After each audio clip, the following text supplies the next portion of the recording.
Darian, when you first moved here, what were you told about parking? That I have the spot in front of my garage and then one additional spot directly across from my garage. And then all guest parking must park up at the top lot in that empty road that does not have numbers on the parking spaces for the other condominiums.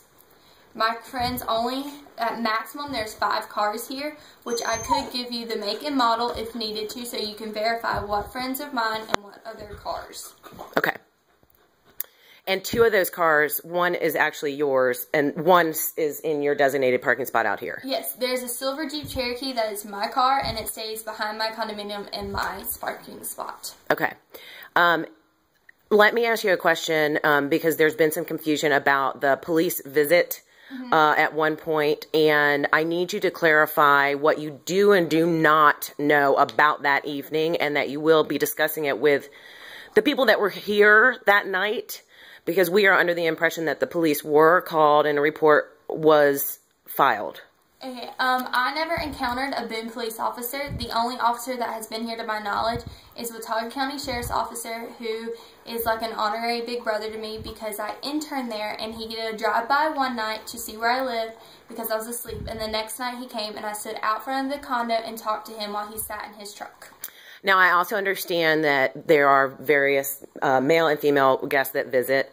What is your relation to these guests? All of them are just my friends. I have one boyfriend who is the one that drives the red truck that dropped me off, but it was not late at night, and that has been stopped. I've already spoken to him about that. But about what? About the loud noises. He has a diesel, so it's going to be loud anyway, but he uses rolled coal to impress one of my guy friends that was looking at his truck. Okay. That is why it happened last night, but it's the only time that it has happened, at least on his end.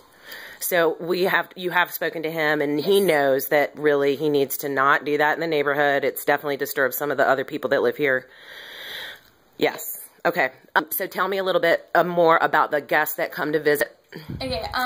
I have 4 really close guy friends who come to visit, and 2 really close girlfriends that come and visit.